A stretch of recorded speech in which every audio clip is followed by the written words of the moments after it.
His hand stayed in his pocket. I stood there in that mahogany-paneled boardroom, my arm extended like an idiot, watching Marcus Chen, CEO of Horizon Capital Group, look at me the way you'd look at gum on your shoe. The silence lasted maybe 3 seconds, but it felt like drowning. 27 people in that room.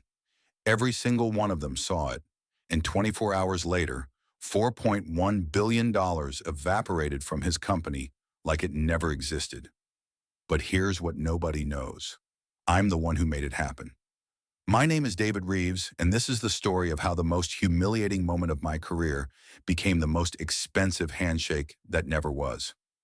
Before we go any further, I need you to do something for me right now. Type your country in the comments. I want to know where you're watching from. Hit that subscribe button because what I'm about to tell you will change how you see power forever. And share this with someone who's ever been disrespected in business. Trust me, they need to hear this. Now let's get into it. That moment happened on a Tuesday, September 17th, 2019, 2:47 p.m. Pacific Standard Time. I remember because I checked my watch when he walked past me, and I watched the second hand tick while my hand hung in the air like a white flag nobody wanted to see.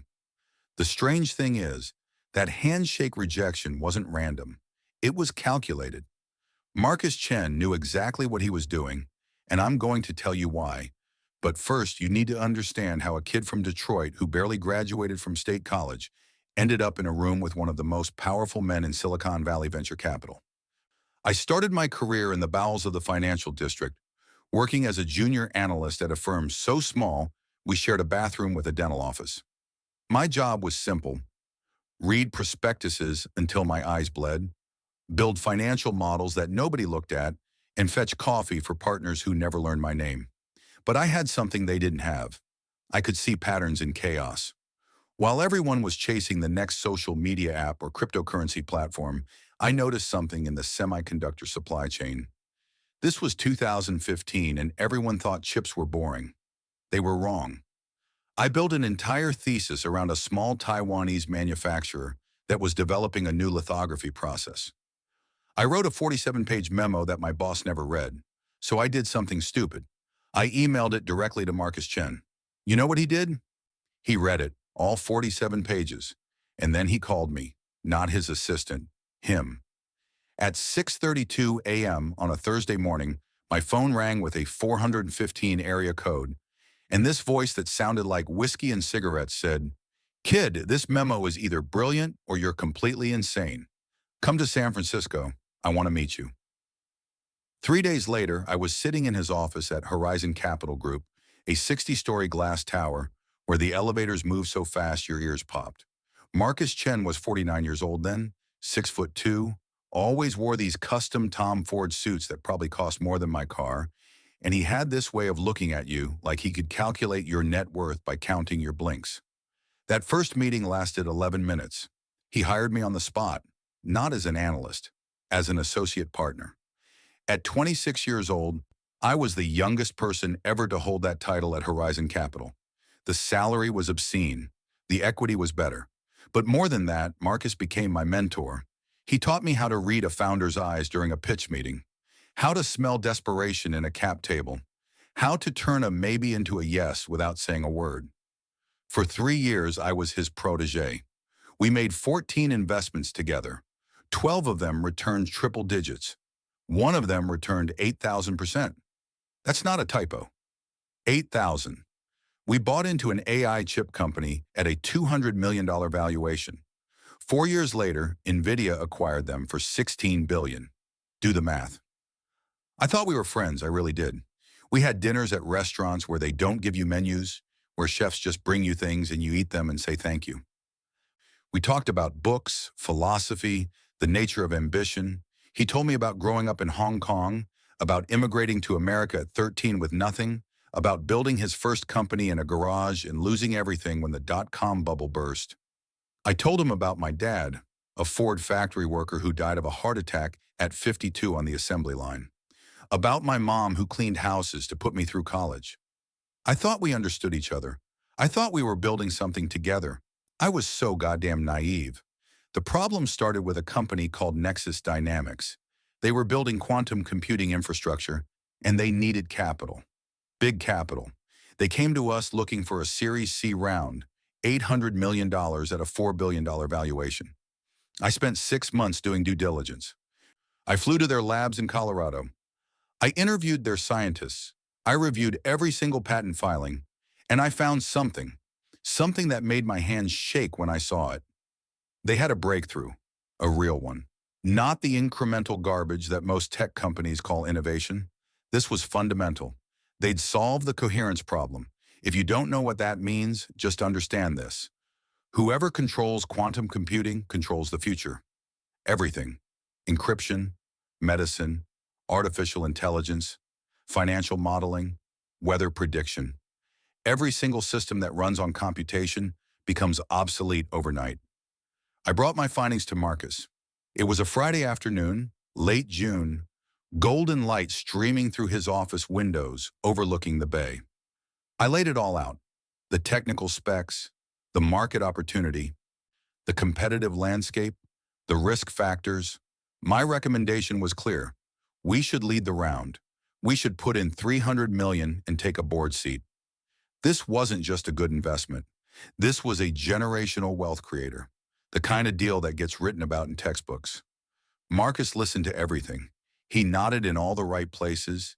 He asked smart questions. And then he said something that should have warned me. He said, "David, you've done exceptional work here. Really exceptional. Give me the weekend to think about it." Monday morning, I get called into a conference room. Not his office. A conference room. That should have been my second warning. Marcus is there, but so is Richard Volkov, our CFO, and Jennifer Martinez, head of legal. The energy is wrong. You know that feeling when you walk into a room and you can tell people have been talking about you? The air tastes different. Marcus doesn't waste time. He says, "We're passing on Nexus." Just like that. 3 words, 6 months of my life. I ask why. He says the valuation is too aggressive. The technology is too speculative. The market timing is wrong. Everything he's saying is corporate speak for I don't want to explain my decision. But here's the thing. Marcus Chen didn't build a $15 billion portfolio by being conservative. This man bet $50 million on a 23-year-old dropout who wanted to put computers in eyeglasses. This man bought convertible debt in a rocket company when everyone said private space travel was a fantasy. Conservative was not in his vocabulary. So I pushed back. I shouldn't have, but I did. I said, "Marcus, with all due respect, the data doesn't support that conclusion. This is the kind of opportunity we've been waiting for. If we pass, someone else will take it, and we'll be reading about it in 5 years wondering why we missed it." The room got colder. Richard and Jennifer looked at their hands. And Marcus did this thing he did when he was angry but trying not to show it. He smiled. Not a real smile. A smile that was all teeth and no warmth. He said, "I appreciate your passion, David, but I've made my decision. This discussion is over." I should have stopped there. I really should have. But something in me couldn't let it go. Maybe it was ego. Maybe it was principle.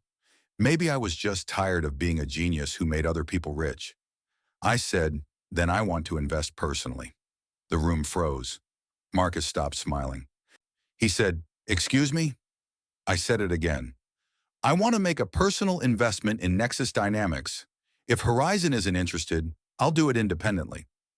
Jennifer jumped in immediately, talking about conflicts of interest and contractual obligations. But I cut her off. I knew my contract. I'd read it 17 times.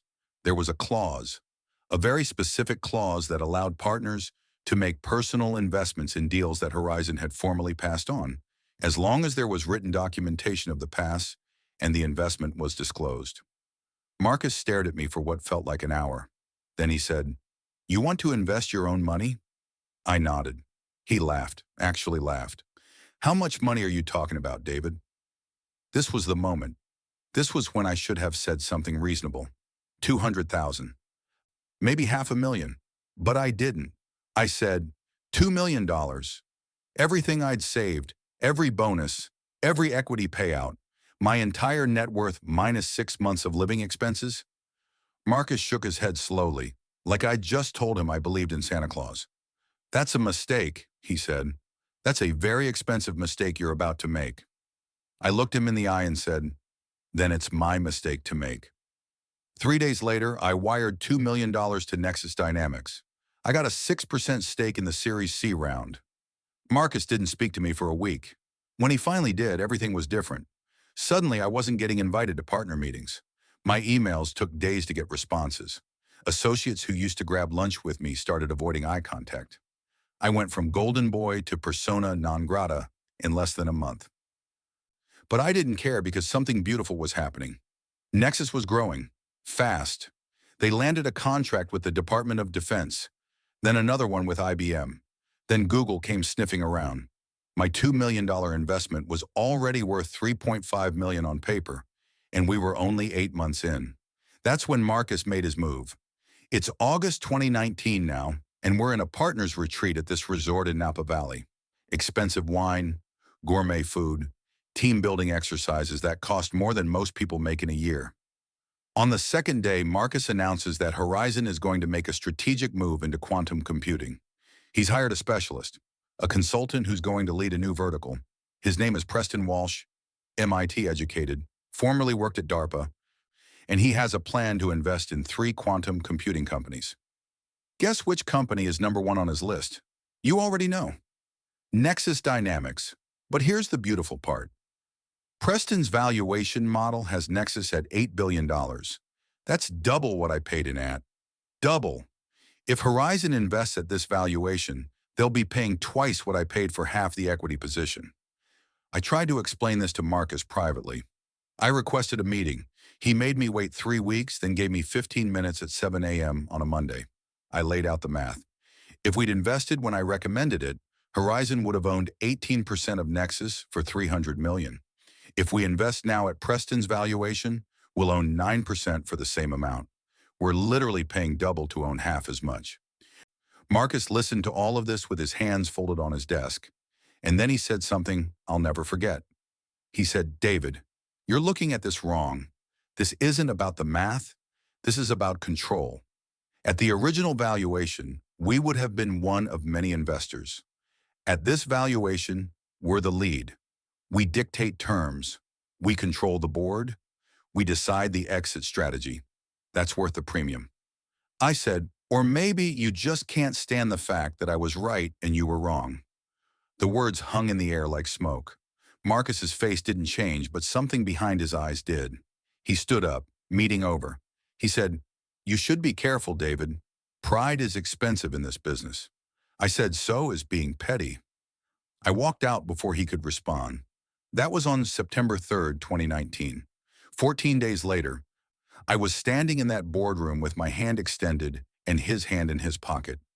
Let me set the scene properly because this moment matters. Horizon Capital was announcing its new quantum computing vertical to a room full of limited partners, journalists, and industry analysts. This was a big deal. Press releases, live streams, the whole production. I wasn't supposed to be there. My calendar invitation had mysteriously disappeared. But I showed up anyway because Preston Walsh's presentation was using data from my original Nexus Dynamics memo, my research, my analysis, my 6 months of work, and he was presenting it like it was his. So I walked into that boardroom in my second best suit because my best suit was at the dry cleaners, and I took a seat in the back row. Preston's presentation was good. I'll give him that. He knew how to work a room. Lots of charts, lots of buzzwords, quantum supremacy, qubit coherence, topological computing. He mentioned Nexus Dynamics like he discovered them himself. Never said my name once. I sat there taking notes, watching my career get rewritten in real time. The presentation ended to applause. Marcus stood up to close the event with remarks about Horizon's commitment to frontier technology. And that's when I did something incredibly stupid.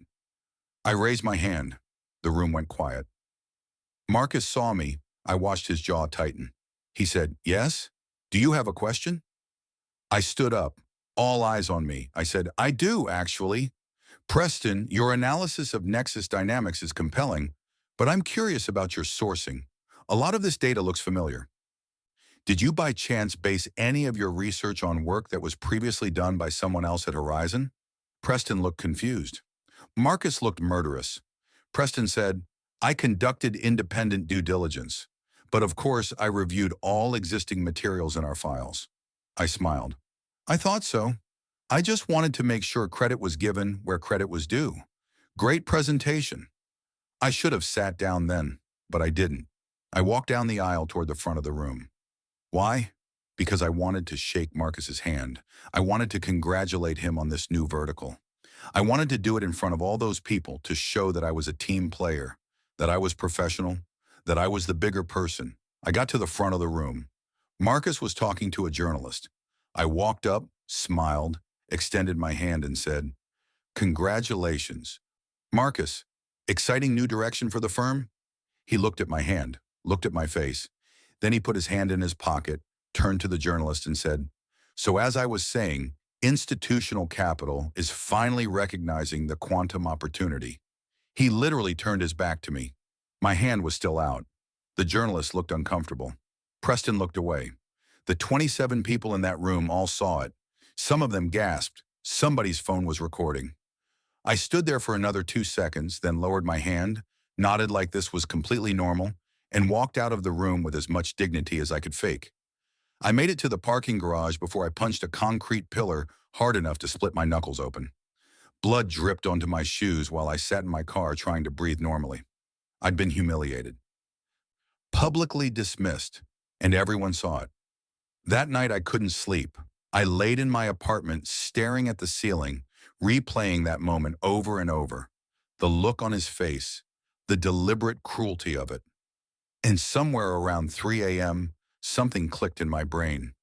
This wasn't about respect. This wasn't about ego. This was about something much bigger.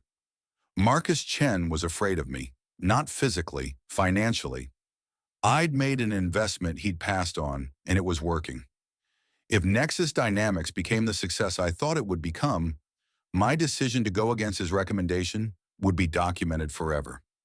Every time someone told the Nexus story, they'd mention that Horizon's youngest partner saw the opportunity while the legendary Marcus Chen missed it. That couldn't happen. His entire brand was built on being the smartest person in the room. I was threatening that brand just by existing. So I started thinking, what was Marcus's real play here? Why announce a quantum vertical now? Why invest in Nexus at double the valuation? And then it hit me. Dilution. If Horizon invested at the new valuation, they'd be bringing in additional capital that would dilute all existing shareholders, including me. My 6% stake would become 4%, maybe 3.5%. And if Marcus controlled the board, he could structure the next round to dilute me even further. He could squeeze me out of my own investment. But that only worked if Nexus needed the money. I pulled up my laptop, logged into the investor portal, and started reading through the financial statements. Nexus had $17 million in the bank. Their burn rate was $2.3 million a month. They had 7 months of runway. They didn't need capital immediately, but they'd need it soon. And when they did, Marcus would be there with his checkbook and his terms, unless someone else got there first. At 4:47 a.m., I sent an email to Chen Wu, the CEO of Nexus Dynamics. Subject line, urgent call requested. I didn't sleep. At 7:15 a.m., Chen called me. I could hear machines running in the background. He was already in the lab. I said, "Chen, I need to know something, and I need you to be honest with me. Has Marcus Chen or anyone from Horizon Capital reached out to you about investing?" There was a pause, then Chen said, "Yes, 2 weeks ago. They want to lead our Series D." I said, what terms? He said, $8 billion valuation, $300 million investment, 2 board seats, and liquidation preference. That last part made my stomach drop. Liquidation preference meant that if Nexus got sold, Horizon would get paid back before anyone else. It was a way to protect downside, but it was also a way to control exit scenarios. I said, "Chen, you can't take that deal." He said, "David, it's $300 million. We need capital to scale." I said, "You have 7 months of runway. We have time to find better terms." Chen sighed. "I've talked to 11 firms. Nobody else is even close to that valuation. Marcus is offering me the best deal available." And that's when I understood Marcus's real genius. He'd spent 3 months poisoning the well. He talked to every major VC firm in Silicon Valley and told them that quantum computing was overhyped, that the technology wasn't ready, that Nexus specifically had technical problems. He'd used his reputation to scare off competition, and then he'd come in with an offer that looked generous but was actually designed to take control. It was brilliant and ruthless, and I had less than 7 months to counter it. What happened next required me to do something I'd never done before. I had to become Marcus Chen. Not literally, but I had to think like him, move like him, use his own playbook against him. So I started making calls, not to American VCs, they were all compromised. Marcus had relationships with everyone in Silicon Valley, but I knew someone who didn't care what Marcus Chen thought. His name was Dmitry Volkov, a Russian oligarch who'd made his fortune in aluminum and was trying to build a portfolio of American tech companies to diversify his assets. Dmitry was persona non grata in most of Silicon Valley because of his ties to the Kremlin, but his money was real and he was desperate for legitimate investments. I'd met him once at a conference in London. We'd had drinks. He'd given me his card. I'd thrown it away because working with Russian money felt dirty. Now I dug through my emails until I found his contact information. I called him from a burner phone. Yes, a burner phone. I bought it at a convenience store with cash because I knew Marcus had connections, and I couldn't risk this call being tracked back to me. Dmitry answered on the second ring. He remembered me. I told him I had an opportunity, an American quantum computing company that was going to change the world. Pre-money valuation of $4 billion. I could get him a meeting with the CEO, but it had to happen fast, and it had to be confidential. Dmitry said, "How much are we talking?" I said, $350 million for 12% equity, no board seat, no liquidation preference, clean terms. He said, "You can deliver this?" I said, "If you can move fast." He laughed. "David, I made my first billion buying a smelting plant in the middle of Siberian winter with 48 hours notice.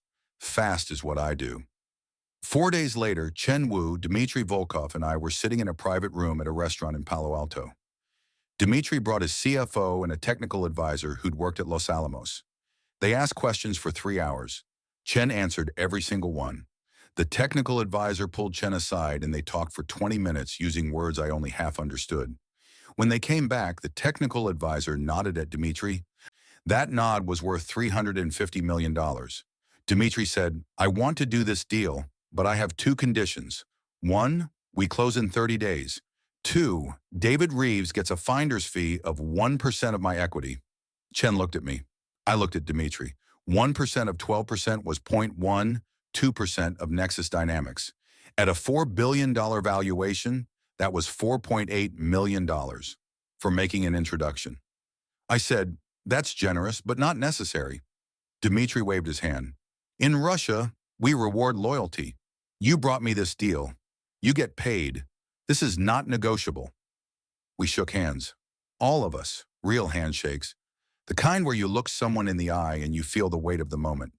We signed a term sheet on a napkin, literally a napkin. Dmitry took a photo of it with his phone and sent it to his lawyers. "Make this legal," he said. 30 days. We finished our wine. Chen left to call his board. Dmitry's team left to start due diligence. And I sat there alone in that restaurant wondering what the hell I'd just done. I just brought Russian capital into a quantum computing company that had Defense Department contracts. If this went wrong, I wasn't just losing my career, I was going to prison. But it didn't go wrong. 23 days later, the deal closed. $350 million wired from a bank in Cyprus to Nexus Dynamics. Clean money, fully documented, above board. Dmitry got his 12%. I got my 0.12%, which when added to my original 6% gave me 6.12% of Nexus Dynamics. And Marcus Chen got nothing. The press release went out on a Friday afternoon. Nexus Dynamics announces Series D funding of $350 million, led by Volkov Ventures. I was sitting in my office at Horizon when it hit Bloomberg. My phone started buzzing. Text messages, emails, calls. Everyone wanted to know how this happened. How did a Russian oligarch get into Nexus? Who made the introduction? I didn't answer any of them. I just watched my computer screen and waited. At 4:47 p.m., Marcus walked into my office. He didn't knock. He just walked in and closed the door behind him. His face was red. actually read. I'd never seen him lose his composure before. He said, "You did this." I said, "I don't know what you're talking about." He said, "Don't play stupid with me, David. You brought Volkov into this deal. You sabotaged my investment." I said, "I introduced a legitimate investor to a company that needed capital. That's not sabotage. That's business." He leaned across my desk. "You just committed career suicide. Do you understand that? When this gets out, when people know you brought Russian money into a defense contractor, you're done. Finished. You'll never work in this industry again." I stood up slowly. I looked him right in the eye. And I said something I'd been practicing in my head for 3 weeks. "Marcus, I learned everything from you. You taught me that in this business, the only thing that matters is results. You taught me that loyalty is a luxury, not a requirement. You taught me that when someone disrespects you publicly, you respond privately with overwhelming force. So thank you. Thank you for the education. And thank you for refusing to shake my hand, because that's what taught me the most important lesson. You were never my mentor. You were always my competition." He stared at me for a long time. Then he said, "Pack your things. You're fired." I said, "You can't fire me. Check my contract. I have equity. I have vesting schedules. You fire me without cause. You owe me $17.3 million in accelerated vesting plus 3 years of salary continuation. You want to write that check?" His jaw was clenched so tight I could see the muscles in his neck. He said, "Then you're on administrative leave pending an internal review." I said, "Fine. I'll use the time to take meetings with the 11 different firms who've reached out to me about starting their own quantum computing verticals. I'm sure they'll be very interested in my Nexus Dynamics case study."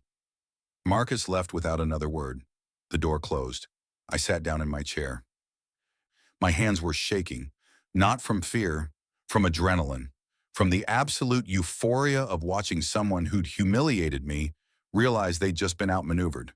But I didn't celebrate, not yet, because the real play was still coming. See, the thing about bringing Dmitry into Nexus wasn't just about blocking Marcus. It was about something much bigger. Something I'd been planning since that 4 a.m. phone call to Chen. Dmitry Volkov didn't just have money, he had connections. Specifically, he had connections to the Chinese semiconductor supply chain, and Nexus Dynamics needed chips. Lots of them. Very specific chips that were in very short supply because of trade tensions between the US and China. 2 weeks after the Nexus deal closed, Dmitry made an introduction. Chen met with representatives from SMIC, the Semiconductor Manufacturing International Corporation, China's largest chip fabricator. They discussed a partnership. Nothing illegal, nothing that violated export controls. Just a standard commercial relationship where SMIC would manufacture certain non-military grade chips for Nexus at scale. The kind of chips that Nexus needed to build their commercial quantum computers for the private sector. Google heard about the partnership, then Microsoft, then Amazon. Suddenly, everyone wanted to know what Nexus was building, because if they had secured chip supply in the middle of a global semiconductor shortage, they weren't just ahead of the competition. They were the only game in town. Nexus's valuation started climbing. Fast. 4 billion became 6 billion in analyst estimates. Then 8 billion. Then someone at Goldman Sachs published a research note that said Nexus could be worth 15 billion in a public offering. My 612% stake, which I'd built from an initial $2 million investment, was now worth over $900 million on paper. 900 million from 2 million in less than 3 years. But here's what nobody knew. Marcus Chen had made a bet against Nexus. Not publicly, not in any way that could be traced back to him, but through a series of offshore funds and shell companies. Marcus had taken short positions on every single quantum computing company in the sector. He'd bet that the technology would fail, that the market was a bubble, that quantum computing was 10 years away from commercial viability. And when Nexus announced their chip partnership with SMIC, those short positions started bleeding money. How do I know this? Because I hired a private investigator. Yes, a private investigator. An ex-FBI agent named Sarah Chen, who specialized in financial forensics. Cost me $40,000, but she was worth every penny. She spent 6 weeks following money trails through Panama, the Cayman Islands, and Singapore, and she came back with documentation that showed Marcus Chen had personally guaranteed $217 million in short positions against quantum computing companies, with the largest position being against Nexus Dynamics. If Nexus kept rising, those shorts would bankrupt him, not Horizon Capital. Him personally, he'd bet his own money, his own fortune, everything he'd built over 30 years. And he was losing. I didn't release this information, not immediately. I sat on it, waited, watched. Marcus became erratic. Partners started noticing. He'd snap at people in meetings. He'd cancel important calls. He'd show up to the office at weird hours looking like he hadn't slept. The rumor mill at Horizon started churning. People whispered about health problems, mental health, substance abuse. Nobody knew the truth. He was watching his net worth evaporate in real time, and there was nothing he could do about it. The short positions were locked. He couldn't close them without triggering even bigger losses. He was trapped in a bet he thought was guaranteed to win, and I was the one holding the trapdoor shut. September 17th, 2020. Exactly 1 year after the handshake that never happened. I woke up at 5:30 a.m. to 17 missed calls and 43 text messages. My phone was basically on fire.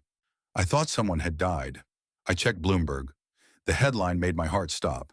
Horizon Capital Group reports $4.1 billion loss linked to quantum computing short positions.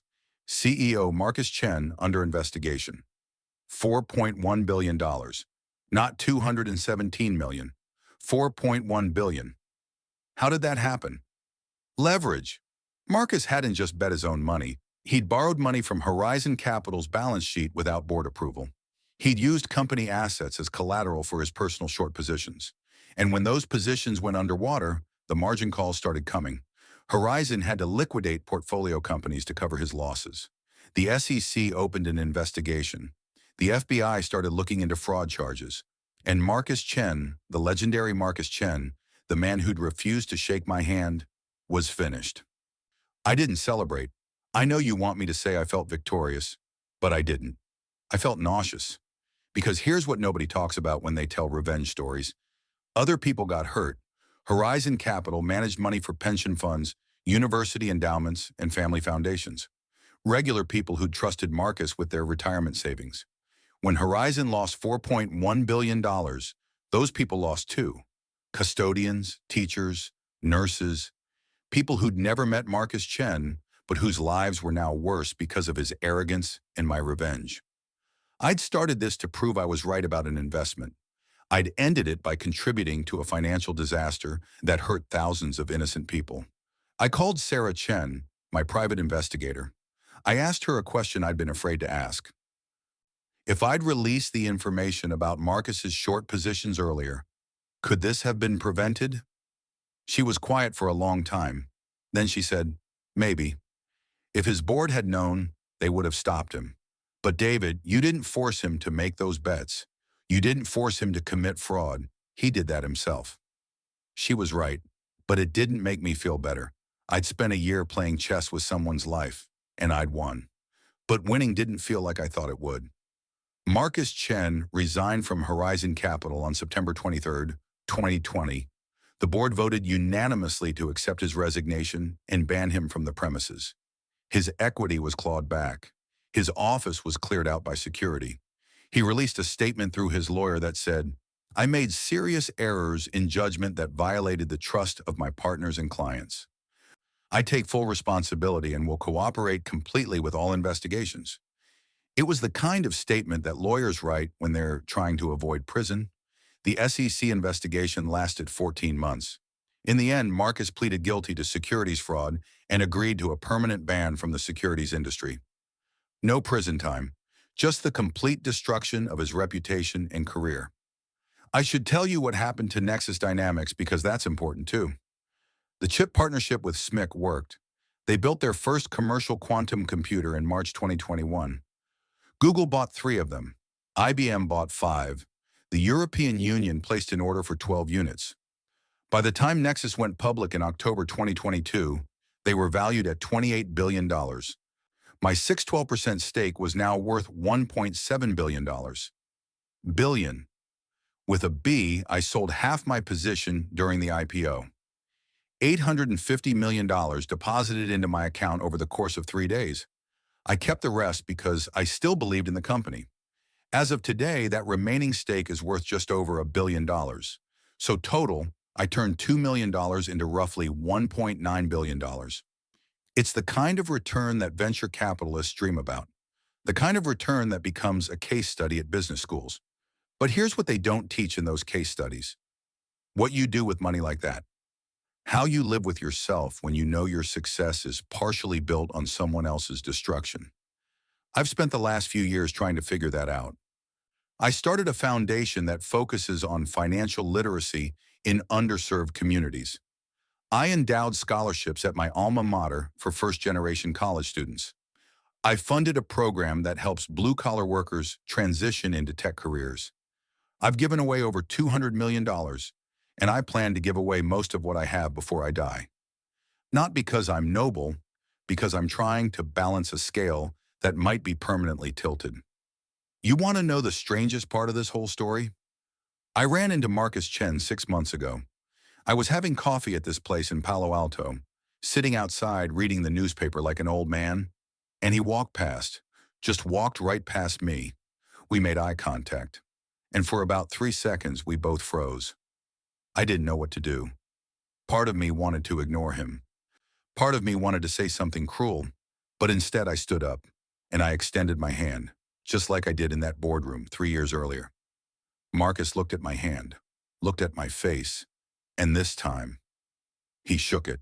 His grip was weak. His hand was cold. He looked smaller somehow, not physically smaller, but diminished, like someone had turned down his brightness. He said, "David." I said, "Marcus." He said, "I heard about your foundation. That's good work." I said, "Thank you." And then he walked away. I sat back down. My coffee was cold. I didn't finish it. I just sat there thinking about how victory is never as simple as you imagine it will be. I'd spent 3 years hating Marcus Chen, plotting against him, outmaneuvering him, watching his empire crumble. And now that it was over, now that I'd won completely, I just felt tired. Do you want to know what I learned from all of this? Because that's why I'm telling you this story. Not to brag about making billions, not to celebrate someone else's downfall, but to tell you something that nobody else will. Respect isn't optional. It's not a courtesy you extend when you feel like it. It's the foundation of every single relationship, business or personal. When Marcus refused to shake my hand, he thought he was putting me in my place. What he actually did was draw a line. He forced me to choose between accepting humiliation or fighting back. And once that choice is made, once that line is crossed, there's no going back. The relationship is over. All that's left is the war. But here's the other thing I learned. Winning the war doesn't erase what caused it. I still remember standing in that boardroom with my hand extended. I still feel the burn of that moment. I still see the faces of the 27 people who watched it happen. Marcus's downfall didn't make that memory disappear. It didn't make me feel better about myself. It just added more weight to carry. Because now I don't just remember being humiliated. I remember being the person who destroyed someone's life in response. Both of those things are true. Both of those things are part of who I am now. There's a quote I keep thinking about. It's from Nietzsche. He who fights with monsters should look to it that he himself does not become a monster. And if you gaze long into an abyss, the abyss also gazes into you. I used to think that was dramatic nonsense. Now I understand it perfectly. I spent so long focused on beating Marcus that I became just like him, calculating, ruthless, willing to sacrifice other people's well-being for my own goals. The only difference is that I won and he lost. But winning doesn't make you the hero. It just makes you the winner. So what do I do with this knowledge? How do I live with being someone who destroyed another person, even if that person arguably deserved it? I don't have a perfect answer, but I can tell you what I'm trying to do. I'm trying to be the person who shakes hands, even when it's hard, even when the other person doesn't deserve it, even when my ego is screaming at me to refuse. Because that handshake I offered Marcus 6 months ago, that wasn't for him. That was for me. It was my way of saying that I don't want to be the person who refuses anymore. I don't want to be the person who draws lines and starts wars. I want to be the person who extends peace, even when it's not reciprocated. Does that make me soft? Maybe. Does that make me weak? Some people would say so. But I've been ruthless. I've been the shark. I've played the game at the highest level and won. And you know what I learned? Being ruthless is easy. Being cruel is easy. Destroying someone who hurt you is incredibly easy when you have the resources and the intelligence to do it. What's hard is being kind. What's hard is being the bigger person. What's hard is carrying the weight of your victories without letting them turn you into something you don't want to be. I'm not telling you to let people disrespect you. I'm not saying you should be a doormat. What I'm saying is that revenge, real revenge, always costs more than you think it will. It costs more than money. It costs more than time. It costs pieces of yourself that you don't get back. And when it's over, when you've won completely, you have to live with what you did to win. That's the price nobody talks about. That's the bill that comes due when the war's finished. Marcus Chen refused to shake my hand, and 24 hours later, I set in motion a series of events that would cost him $4.1 billion and destroy his career. Was it justified? I don't know. I really don't. Some days I think he got what he deserved. Other days I think I went too far. Most days I think both of those things are true simultaneously. The world isn't a movie where the bad guy loses and everyone feels good about it. The world is complicated and messy, and sometimes the person who wins isn't the hero. They're just the person who was willing to go further. I'm 37 years old now. I'm worth almost $2 billion. I run a foundation that helps thousands of people. I'm invited to speak at conferences and universities. People treat me like I'm wise, like I have answers. But late at night, when I'm alone in my apartment that costs more money than my parents made in their entire lives combined, I think about that moment in the boardroom. I think about Marcus's hand staying in his pocket, and I wonder what would have happened if he'd just shaken my hand, if he'd shown me basic human respect. Would Nexus still have gone public? Probably. Would I still be wealthy? Almost certainly. But would $4.1 billion have vanished? Would thousands of people have lost their retirement savings? Would Marcus's career have ended in disgrace? No. None of that had to happen. It happened because one man thought he was too important to shake another man's hand. That's the lesson. That's what I need you to understand. Every action has consequences that ripple out further than you can imagine.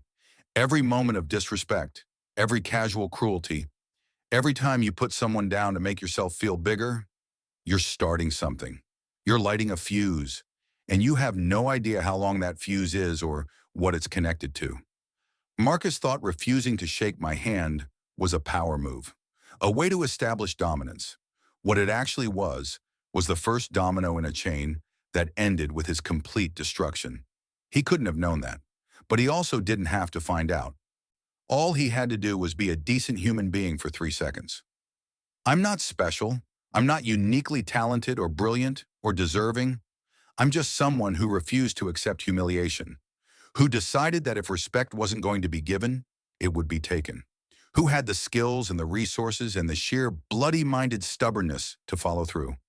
There are millions of people like me, people who've been underestimated, dismissed, disrespected. Most of them don't have the opportunity or the means to fight back, but some of them do. And when they do, when someone you've stepped on decides to step back, you better hope you're ready for what comes next. So here's my final thought, and then I'm done. To the Marcus Chens of the world, the people who think they're untouchable, who treat others as beneath them, who refuse to extend basic human dignity because they've decided they're too important, you're playing Russian roulette. Most of the time, nothing happens. Most of the time, the people you disrespect don't have the power to hurt you back. Most of the time, you get away with it, but not every time. And the one time you don't, the one time you refuse to shake the hand of someone who has the intelligence, the resources, and the absolute determination to make you regret it, that's when your entire world comes apart. That's when $4.1 billion disappears overnight. That's when everything you've built over decades crumbles in months. And to everyone else, to the people who've been where I was, standing in that room with your hand extended and your dignity stripped away, I see you. I know what that feels like. I know the rage that comes with being treated as less than human by someone who should know better. But I'm also telling you this. Be careful what you do with that rage. Be careful how far you're willing to go for revenge. Because you might win.